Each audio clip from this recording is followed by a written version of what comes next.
Juventus versus Monza, di mana kita berhasil memenangkan pertandingan, yaitu dengan skor 2-0 ya, dengan gol dari Nico Gonzalez dan juga Kolomuani. Nah, tentunya balik lagi bareng aku Amel ya teman-teman, kita udah lama nggak ketemu. Kita kali ini akan membahas nih review Juventus versus Monza. Nah, jadi buat teman-teman nih yang pastinya suka dengan klub Juventus, kalian jangan sampai skip ya video ini. Kalian harus tonton dari awal sampai akhir ya. Kalau bisa yang belum subscribe juga langsung aja subscribe ya.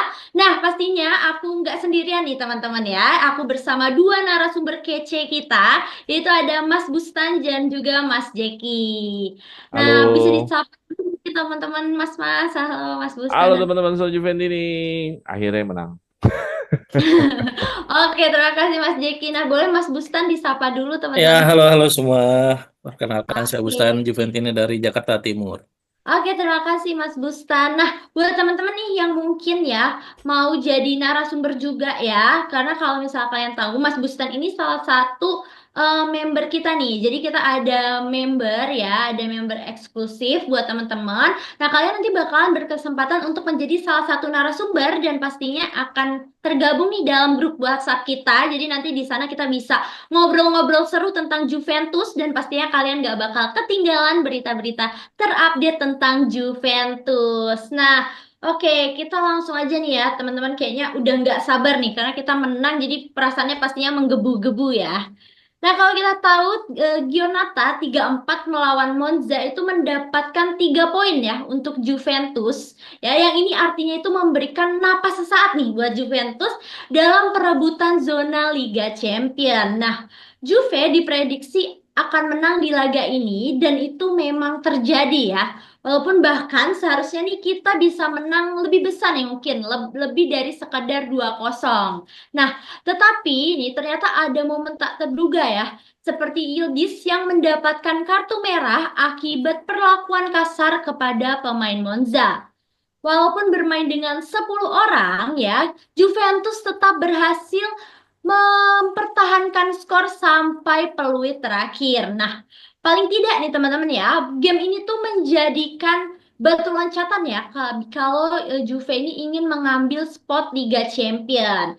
Karena seperti kita tahu akan ada laga berat nih di pekan kedua, yaitu di mana kita akan melawan Bologna dan juga Lazio. Nah, oke, kita langsung aja masuk ke pertanyaan-pertanyaannya nih ya, teman-teman dan para narasumber nih.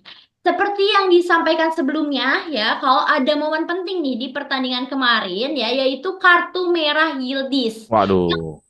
Berakibat nih Juventus harus bermain dengan 10 orang. Nah, mengapa sih ini bisa terjadi? Aduh, sangat disayangkan ya, Mas ya. Nah, kira-kira apa sih yang mendesak Yildiz bereaksi terlalu emosi nih? Padahal kalau kita lihat ya ini bukan game yang penuh tekanan ya, seperti melawan rival atau laga final nih ya. Apakah sekiranya ini dapat menjadi indikasi nih kalau misalnya emang Yildiz ini mungkin secara temperamen nih kurang baik ya dan mungkin apakah bisa nih mengganggu keseimbangan tim bila kejadian ini akan terulang kembali. Nah, gimana nih? Bagaimana para narasumber kita melihat momen Yildiz kartu merah ya saat melawan Monza? Boleh deh dari Mas Jeki terlebih dahulu. Silakan Mas pendapatnya. Oke, terima kasih Amel. Akhirnya kita ketemu lagi ya. Oke, jadi gini, ini sangat disayangkan banget bahwa tiba-tiba kok Yildiz bisa melakukan seperti itu pada saat gua nonton juga kok ada apa kok Yildiz melakukan hal yang padahal itu bukan ada di area pertahanan lawan. Padahal itu bukan pressing yang sifatnya Yildiz habis di tackle gitu atau habis ditarik bajunya. Maksudnya tidak ada kejadian yang memunculkan reaksi berlebihan dan akhirnya Yildiz melakukan itu. Kalau gue lihat pada saat itu, pada tayangannya, dan ya ternyata Yildiz melakukan itu di luar dari semua ekspektasi kita. Padahal Yildiz kan selama ini digambarkannya anak manis ya, usia 19 tahun ya, masih muda, terus tiba-tiba meledak di saat pertandingan itu akhirnya menyebabkan kartu merah dan kita bermain 10 orang di babak kedua. Untungnya tetap skor terjaga 2-0. Coba kalau kalah, waduh itu mungkin beban ada di Yildiz ya. Kalau pertanyaannya apakah Yildiz menjadi seorang temperamental dan akan terulang kembali? kita harus tahu dulu bahwa di level elit, bahwa di klub sepak bola Serie A, Kelly ini pernah berkata bahwa menjadi seorang back di Italia itu banyak pekerjaan kotor yang dilakukan, seperti tarik baju, seperti pressure-pressure terhadap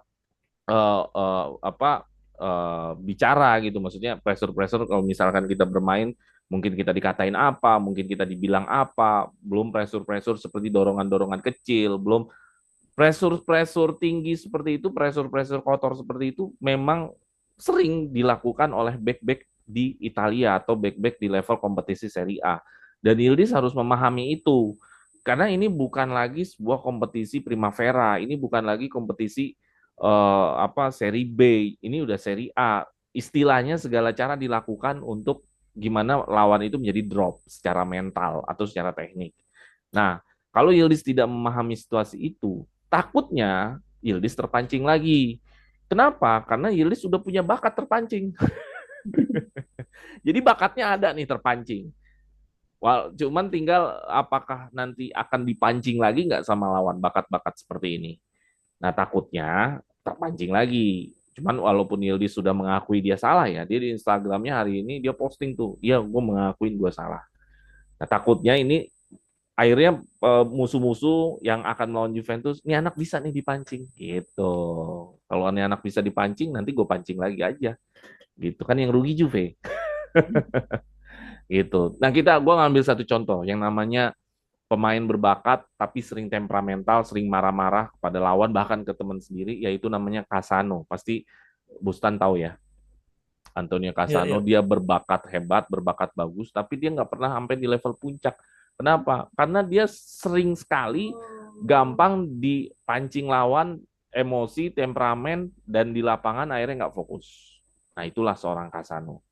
Nah Yildiz mau kayak Cassano atau mau contoh banyak pemain besar yang dia mampu meredam emosinya nih kayak Del Piero, kan ada tuh footage-nya Del Piero sampai digambar-gambarin kecil aja dia masih ngeredam marahnya segala macem.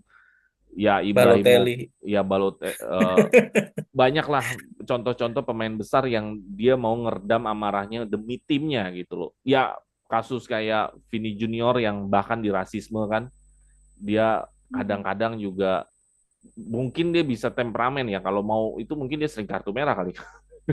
Cuman dia masih ada redam-redamnya. Jadi buat gue adalah uh, pertama Yildiz harus tahu dulu dia ada main di Serie A. Itu dulu ya bahwa bahkan banyak back-back yang melakukan cara kotor untuk menjatuhkan lu ya. Kedua, ya kedewasannya harus disegerakan walaupun dia usia masih 19 tahun. Karena nih beresiko sama karirnya nanti kalau dia temperamen.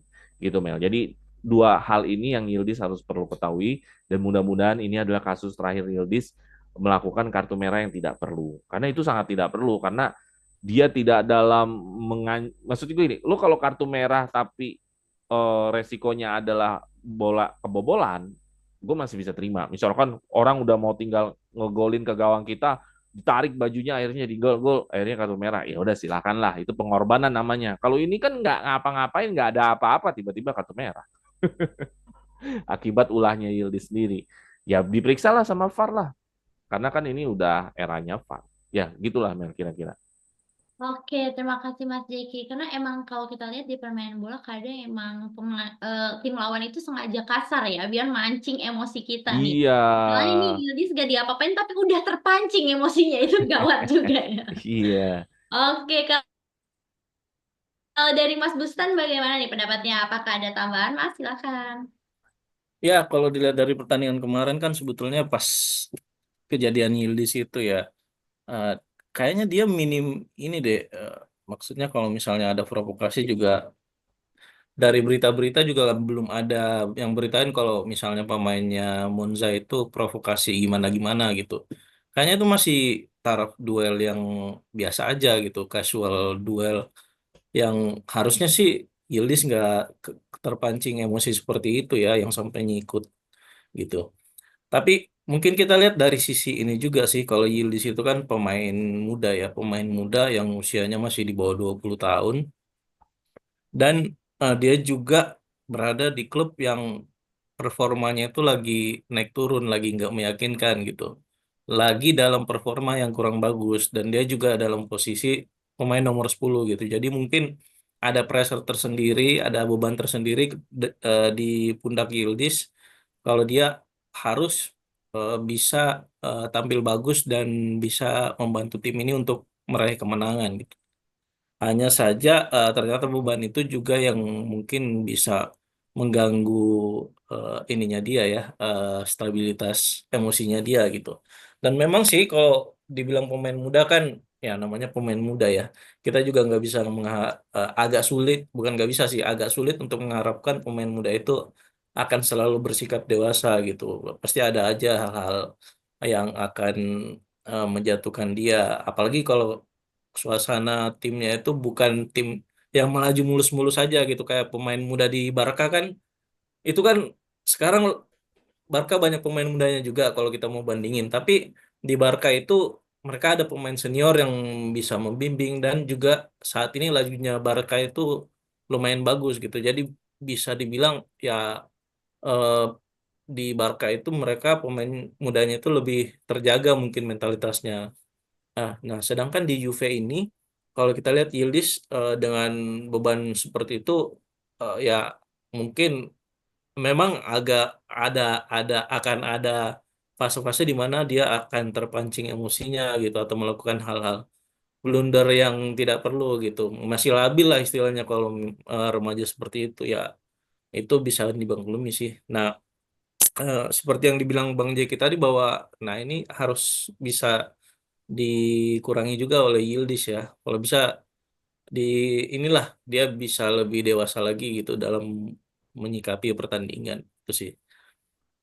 Ya karena kalau dibilang beban mental kan Oke, Yildiz terima melakukannya kasih. pas sudah 2-0, Ustaz. Iya betul. Cuman ya gitulah. Eh, Iya. mungkin karena dia merasa dia belum ada kontribusi juga di pertandingan itu.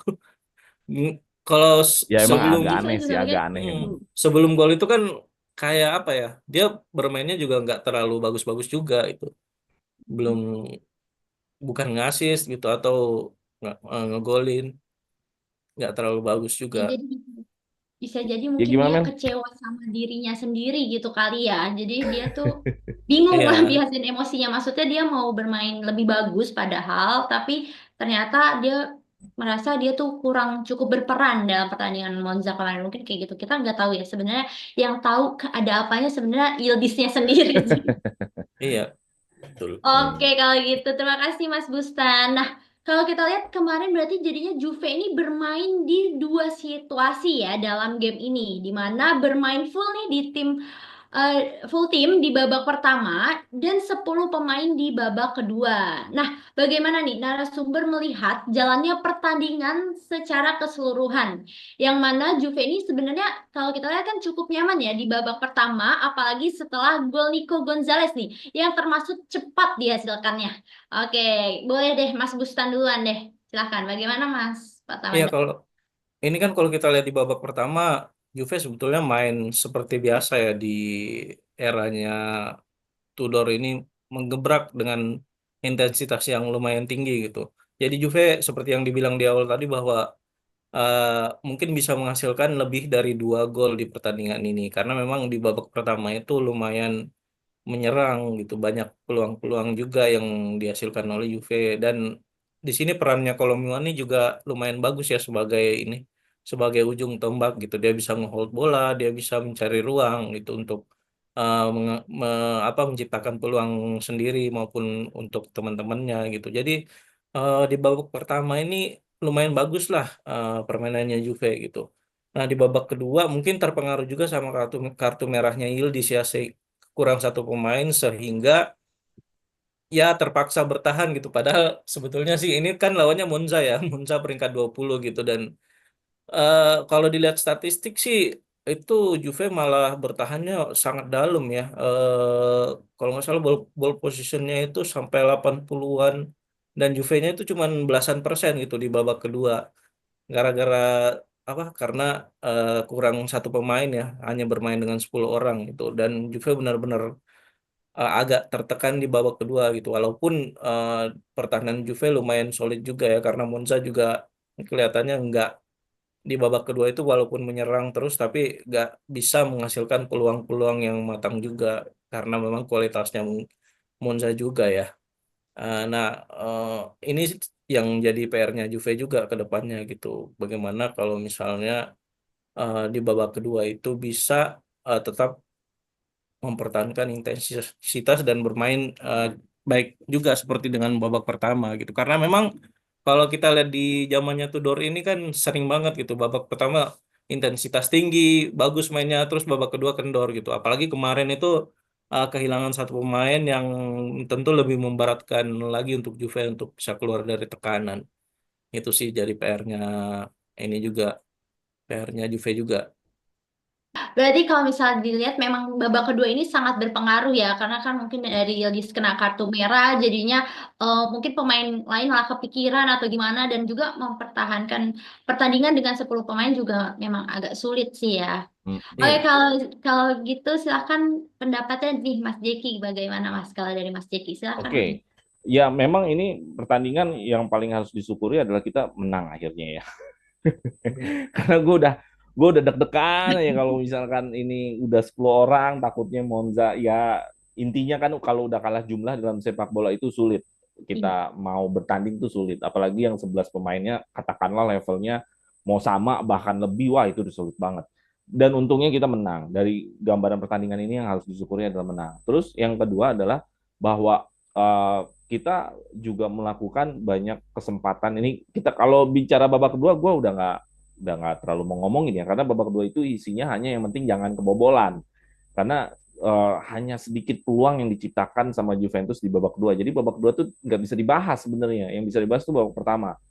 Nah untungnya Juventus tuh melakukan banyak serangan di awal dengan cepat gitu loh akhirnya bisa di menit 11 kita bisa mendapatkan gol akhirnya Monza tidak terlalu bertahan terlalu dalam itu yang menyebabkan Monza akhirnya tidak terlalu low block gitu loh. Karena kita punya gol pembuka dulu dan itu ada di menit ke-11 dan akhirnya Monza kalau dilihat dari proses dia grafik dia menyerang memang dia melakukan serangan di babak pertama ya. Melakukan serangan seperti di menit-menit 17 di menit 17 atau menit-menit 20 21 itu melakukan serangan setelah merespon dia kehabis kebobolan itu yang Kebobolan. menyebabkan Juve setelah itu gol-golnya itu kan dari serangan balik apa dari bagaimana Monza juga keluar sarang gitu loh. Nah, itu yang bikin Juventus sebenarnya nyaman di game ini, sangat nyaman di game ini. Sayang aja pokoknya sangat nyaman tapi sayang aja merusak acara itu Yildiz. Jadi seperti itu. Jadi kalau dilihat dari shootnya aja kita bisa shoot dari luar kotak penalti itu bagus banget. Terus juga shoot yang mengarah ke on goal juga lumayan banyak. Ada 6 apa kalau nggak salah. Gue lihat dulu lagi deh. Yang shoot ke arah kotak penalti juga nggak sedikit. Jadi artinya gue mengatakan bahwa Juventus benar-benar di babak satu itu ingin menyatakan kualitasnya lebih baik gitu. Dari sekian banyak shoot yang terjadi, rata-rata shootnya dari sisi kirinya Monza, dari sisi kanannya Monza, dari sisi kirinya Juventus. Jadi ya sangat disayangkan kita merah harusnya bisa lebih, tapi ya masih is okay. Yang penting kita bisa 3 poin dan menang. Oke, itu dia yang Mas Jeki. Yang penting 3 poin ini ya. Karena Hmm. deg-degan juga ya 10 pemain di babak kedua itu kalau sampai kebobolan atau Oh kesusul iya dong, kalau sampai ke susul pasti ada yang isi komen isinya lebih banyak. Kalau yang kalah, kalau kalah lebih rame. banyak yang hujat kalau kalah begitu ya. Iya. Oke, itu kalau tadi kan berarti kita juga sempat nyinggung tentang gol ya, gol dari Nico Gonzalez. Nah, kalau kita lihat kan gol dari Nico Gonzalez ini cukup spektakuler nih ya, dimana dengan jarak yang cukup jauh nih dari kotak penalti ya, dia mampu menembus dinding-dinding pertahanan Monza ya. Terus bola pun melaju cukup deras sehingga kiper tak mampu menghalau jalannya bola. Nah, kalau untuk gol kedua juga tidak kalah hebatnya nih di mana dari reaksi serangan balik dimotori Yildiz ya dan Thuram ya yang membawa bola hingga sepertiga area lawan ya hingga Kolomoani ini punya ruang nih yang bagus untuk melesakkan bola sehingga terjadi gol. Nah, gimana nih kalau misal pendapat narasumber yang mengomentari gol kedua dari Juve versus Monza. Karena tadi kalau kita lihat kita udah bahas yang gol pertama ya, kita bahas-bahas terus. Nah, yang gol kedua gimana nih? Silahkan Mas Jeki. Oke, ya gol pertama juga gue bahas juga nggak apa-apa lah ya. Boleh. Oke, jadi ini perlunya yang namanya rasa percaya diri. Ini perlu banget. Kenapa? Karena shoot dari luar kotak penalti itu kuncinya selain skill, mentalitasnya adalah rasa percaya diri. Rasa percaya diri itu yang membuat Nico Gonzalez akhirnya bisa melesakan shoot yang di luar kotak penalti dan rame. Karena kebanyakan pemain mungkin berpikir, nanti kalau shoot bolanya hilang nih kalau dari luar kotak penalti. Nah, itu banyak yang berpikir seperti itu. Nah, terus belum lagi juga berpikir bahwa nanti kalau nggak shoot on goal gimana? Kalau bolanya melayang, bolanya menyamping, bolanya segala macam. Nah, itu yang tidak dipikirin sama Nicolas Gonzalez. Ya udahlah, gua shoot aja dulu, dan akhirnya itu bolanya mendatar tapi keras, mendatar tapi melaju kencang, dan di situ juga berhasil si Nico Gonzalez itu berhasil ngelewatin, ya emang ada ruang ya buat ngesut ya. Jadi memang Monza di sini juga ada error space ya. Jadi space-nya nggak terlalu ketat-ketat banget. Jadi ya gue pikir ya akhirnya kita bisa dapat ruang untuk ngesut yang lebih agak longgar ya. Itu yang gol pertama. Yang gol kedua, yang tadi gue bilang ini akibat dari kita berhasil golin babak pertama, gol cepat di menit ke-11. Akhirnya Monza ada mau menyerang, ada mau membuka pertahanannya karena dia juga butuh gol kan. Kan nggak mungkin kalau lo kebobolan lo terus bertahan. Emang mau main bola apa cuma mau main bertahan? Prinsipnya kalau lu kebobolan lu pasti akan ngerespon kan untuk mencari gol. Ketika lu mencari gol, tim itu kan akan bergerak lebih jauh tinggi dari kotak penalti.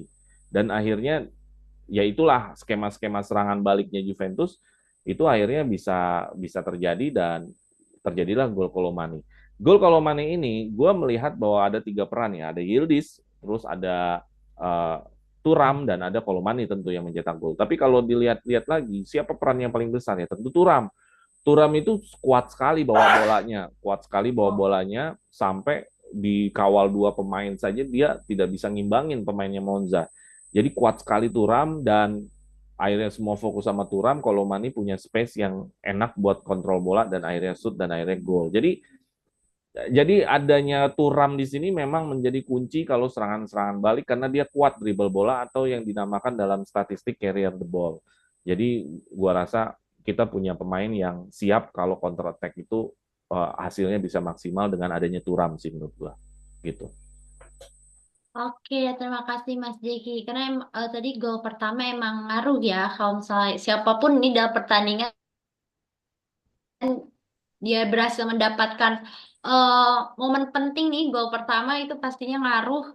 Dan juga akhirnya Monza ini dia fokus juga buat balik mau ngegolin, jadinya pertahanannya kurang rapet ya, istilahnya dia nggak terlalu fokus di pertahanan, jadinya kita bisa melakukan gol kedua tadi. Nah, kalau gimana nih pendapat dari Mas Bustan mengenai proses golnya? Silakan Mas Bustan.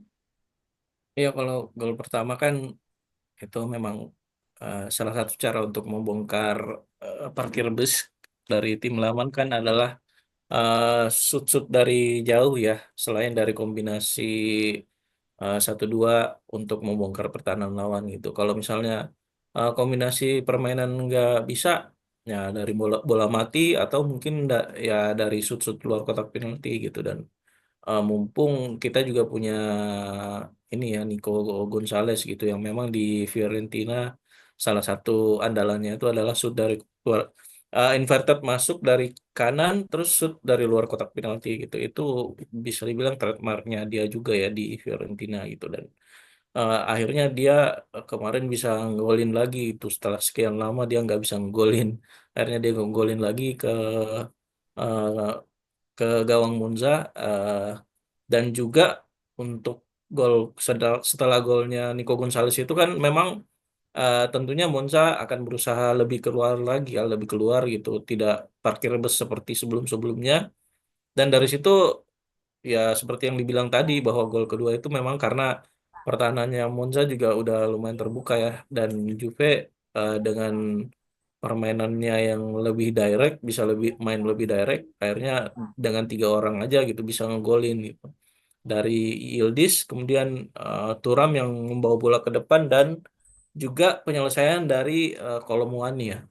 Tapi memang kalau dilihat Kolomuani ini kan, kalau saya lihat sendiri ya, ini memang pemain yang lumayan spesial juga untuk finishingnya gitu. Karena memang setelah, kalau kita lihat di Piala Dunia 2022 kan, Ntar kita itu bahas yang Kolomani di sesi 2 aja.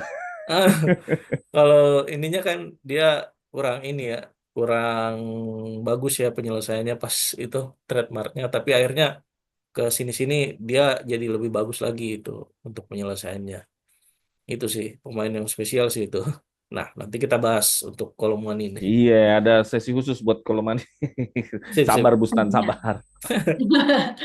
Oke, terima kasih Mas Bustan. Nah, tadi kalau kita udah ngomongin tentang eh, kejadian kartu merah, terus juga proses gol, nah kita ngomongin tentang rating perform permain ya. Dimana seperti yang kita tahu nih, starting line up-nya itu mengalami perubahan ya, yaitu lini depan ya, yaitu Vlahovic ya harusnya dia bermain diganti oleh Kolomuani yang ternyata hasilnya malah berdampak positif nih ya kan dan bisa menghasilkan gol. Nah, gimana nih menurut para narasumber rating penilaian pemain Juventus melawan Monza baik yang top perform nih dari yang top performnya yang paling mantep ataupun yang pemain yang underperform. Berarti silahkan Mas Jeki boleh. Oke, kalau pemain paling top perform Kolomani ya. Kolomani itu bisa menahan bola, bisa ngeling orang, bisa menjadi alat untuk one two, alat untuk tektok pemain yang ada di kiri seperti yang ada di kirinya sisi Kolomani, misalkan ada Yildiz, di sisi kanannya ada Nico Gonzalez, sehingga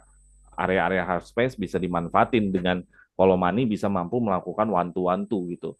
Menurut gue top perform tadi malam adalah Kolomani ya. Itu gue nggak bisa sanksikan lagi bahwa dialah yang terbaik pada saat itu. Yang kedua, Turam ya. Karena itu yang menyebabkan gol kedua. Turam di sini benar-benar sangat kuat. Terus yang ketiga ya oke lah Nico Gonzalez gitu. Karena dia yang golin juga. Dan Nico Gonzalez lebih bersemangat ya di eranya Tudor ini. Gue ngerasa dia lebih bersemangat. Terus yang lain sebenarnya Cambiaso nggak terlalu ia keluarkan kemampuan spesialitinya nggak terlalu banyak. Vega ya oke lah Vega Vega juga cukup bersemangat tapi gue agak sesalkan dia dapat kartu kuning terlalu berlebihan semangatnya karena ada kartu kuning yang harusnya nggak diperlukan. Kalau lu memang agak kurang kelihatan ya. Tapi kalau gue ranking yang underperform nomor satu tentu Yildiz ya karena Yildiz tidak ada angin, tidak ada apa-apa, dia melakukan kartu merah. Yang kedua adalah McKennie ya, Weston McKennie, dia main di sayap tapi crossing-crossingnya tidak terlalu banyak yang signifikan. Terus juga dia susah mencari ruang di dalam kotak penalti. Jadi gua rasa McKennie uh, sangat standar ya. Dibilang sangat jelek sekali enggak, tapi standar aja Weston McKennie. Jadi ada dua yang underperform gue lihat adalah Weston sama sama Yildiz gitu. Kalau untuk Kalulu palingan aksi defensifnya masih nolong lah gitu. Kalau Weston nih ya aksi defensifnya biasa, aksi ofensifnya juga biasa. Kalau ofensifnya jelas ya kalau Mani ya dia link up ke kiri ke kanannya bagus sekali terus kontrol bolanya. Walaupun lu lu sempat lihat nggak ada momen debat antara Kolomani sama Yildiz kayak kayak Ustan lihat nggak momen itu dia debat kayaknya ada kurang chemistry atau Oh gimana iya, iya. Ada gitu peluang yang itu ya. ya maksudnya kalau Mani Apa eh, sama Turam ya waktu itu ya. ya jadi memang memang kalau Mani ini sebenarnya bisa ngeling cuman ya sayangnya dia harus dicarikan tandem yang pas aja sih mungkin itu sih kalau gua ngelihatnya Amel ya ratingnya yang top perform buat gua ya kalau Mani yang underperform selain Yildiz adalah Weston McKennie. Oke, terima kasih Mas Jeki. Nah, kalau Mas Bustan gimana nih? Apakah pendapatnya sama atau berbeda? Silakan Mas Bustan. Ya kurang lebih sama sih kalau dibilang dua top perform itu kalau Muani dan Turam ya, karena kalau Muani bisa memberikan warna tersendiri gitu sebagai ujung tombak Juve ya, kalau dibandingkan dengan performa ujung tombak Juve yang sebelum-sebelumnya starter gitu. Yang sebelumnya starter oh gua kira yang sebelum musim lalu-lalu Yang sebelumnya starter sebelum pertandingan ini. berarti striker saat ini juga ya. Striker saat ini juga gitu, tapi kebetulan lagi cedera. Nah, yang Kolomuani ini bisa menggantikan perannya nomor 9 kita dengan lumayan bagus ya, karena dia juga bisa menahan bola gitu, bisa mencari ruang gitu, dan dengan speednya juga lumayan merepotkan lawan gitu. Kalau yang Thuram, lihat apa, Kepren Thuram sendiri kan memang ciri khas permainannya dia adalah kuat di carrier bola ya, dan dengan permainan direct seperti sekarang itu, kemampuan dia lumayan dibutuhkan gitu, karena dengan bola direct kan nggak perlu terlalu banyak-banyak pemain yang terlibat, dan dengan adanya Thuram ini dia bisa carry bola dan bisa lebih cepat memberikan bola dengan bagus gitu ke rekan-rekannya di depan. Mungkin kalau ngomongin pemain, kita agak nggak kurang juga ya kalau kita nggak membahas Lord Kelly. Dia mainnya semalam itu agak tinggi juga ya, kalau dilihat di babak pertama itu dia lumayan membantu serangan juga, meskipun ya gitulah, eh, s- eh, penyelesaiannya juga rada kurang gitu. Tapi secara bertahan sih ya lumayan sih, lumayan bagus gitu, meskipun ada beberapa momen juga yang agak hampir blunder gitu, tapi ya bermain lumayan bagus sih Kelly ini dibandingkan dengan sebelum-sebelumnya gitu. Ya mudah-mudahan dia bisa ini sih. Tapi ya sayang sih kabarnya cedera dia ya. Jadi nggak bisa main selanjutnya itu. Oke, Oke itu Mas sih. Bustan. Ya. Kalau yang underperform gimana kalau menurut Mas Bustan? Satu aja deh yang underperform siapa? Yang underperform ya satu orang doang sih. Paling ya Yildiz itu. Yang Oke. paling ya, yang paling itu. Karena selain sebelum dia momen kartu merah itu, ada beberapa yang ngeling dia ngeling dengan pemain lain juga agak kurang gitu, dan secara permainan agak kurang lah dari standar Yildiz biasanya. Jadi dia sih yang agak underperform. Oke, terima kasih Mas Jeki dan Mas Bustan. Nah, teman-teman Suara Juventini, itu tadi ya pembahasan kita mengenai review pertandingan Juve melawan Monza. Nah, saatnya aku Amel dan juga narasumber kita Mas Jeki dan Mas Bustan pamit undur diri dulu. Jangan lupa buat terus like, komen ya, dan juga jangan lupa yang belum subscribe harus di-subscribe. Share-share ke teman Juventini lainnya ya. Kita tutup dengan Vino alla fine. Forza Forza Forza Juve. Juve. Juventus. Oke.